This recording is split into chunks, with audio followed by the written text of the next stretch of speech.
numbers, I go idle and let the airplane glide down the runway.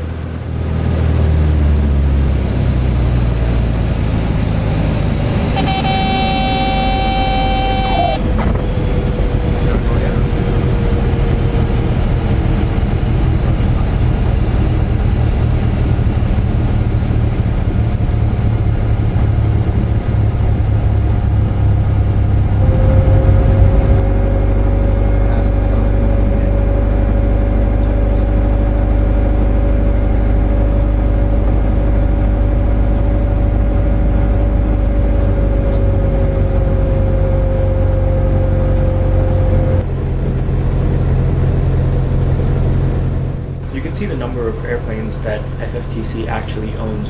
The ones that you saw right now were Cessna 152s. The two bigger white airplanes are the Cessna 172s, and the one to the far left is the Piper Seneca, one of two which FFTC owns.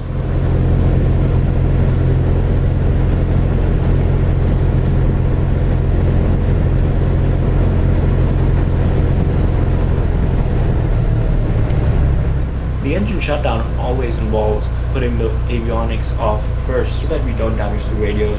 The next step is to pull the mixture so there's no more supply of fuel to the cylinder of the engines.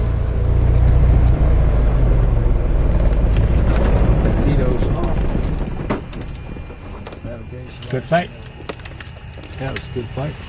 How did you feel about the experience flying a complex aircraft today for the first time?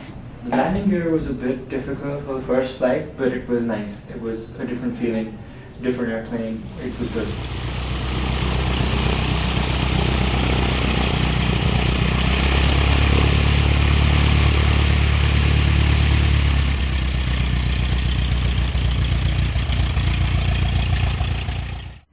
Hello, my name is Arne Kruithof. I'm the owner of the Florida Flight Training Center.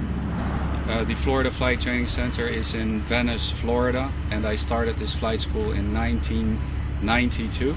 I flew everything from little Cessnas to King Airs and DC-8s around the world. Today I have almost 12,000 hours of flight time. A lot of times people ask me what it takes to become a pilot. I would recommend go to the nearest flight school and find out. Most flight schools around the country, around the world, have competent people that can talk to you and tell you about all the advantages that aviation brings. So go out to the nearest flight school and find out for yourself. Once you think you have chosen that you want to become a pilot, let's first think about where we should go, which country, which area to pick a flight school. I think the most important thing is to look at the quality of the flight training at that school itself. Secondarily, I think the infrastructure is very important, and the availability of the material and the quality of the teaching itself. If your choice is to become an airline pilot, it is important to find a school that maintains airline standards. Big mistake that people make once they start looking for a flight school is they choose the cheapest flight school or the school that offers cheap flight training. The problem with this is that flight training is not cheap. The avgas or the fuel that we use for our aircraft and the whole support and infrastructure in and around the school, these are expensive things. To maintain quality, to maintain high standards, this costs a certain amount. People in this industry that are trying to bring in students to their flight school by offering not realistic prices for their aircraft and training are not the schools I would recommend.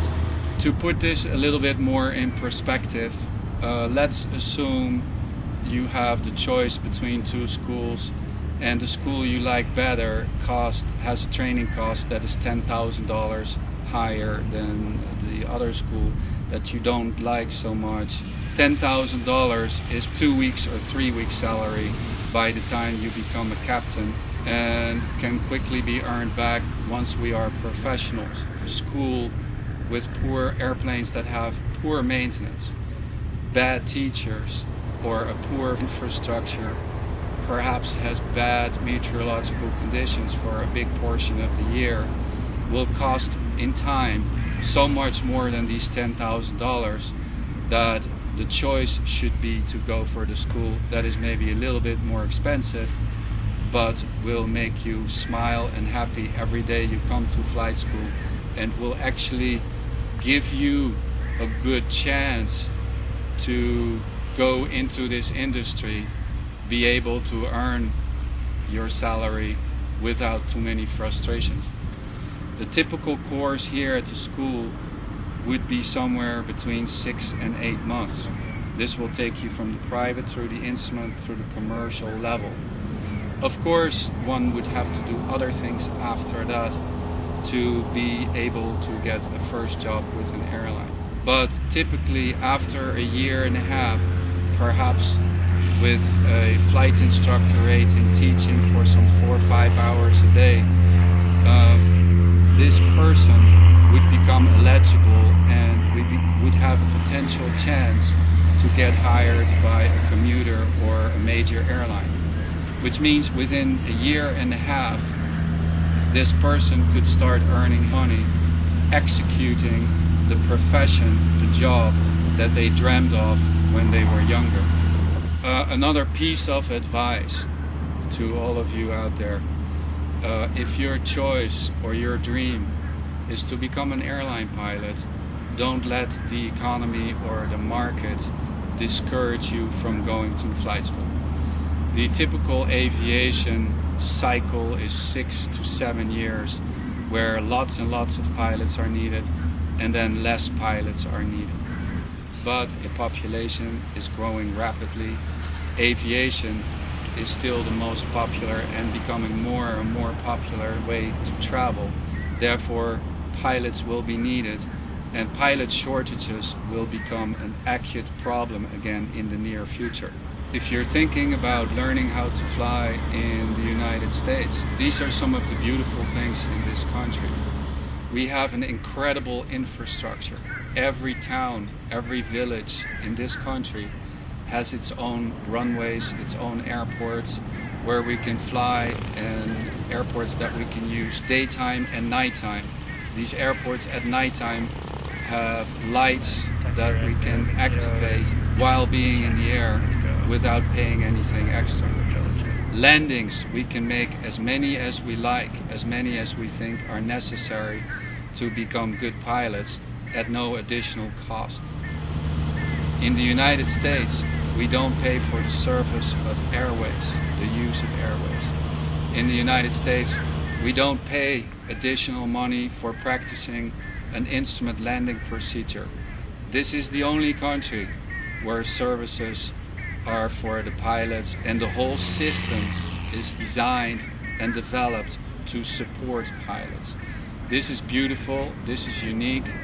Add to that the beautiful country itself with its beautiful weather in most of the country, and I think America is an excellent choice to learn how to fly.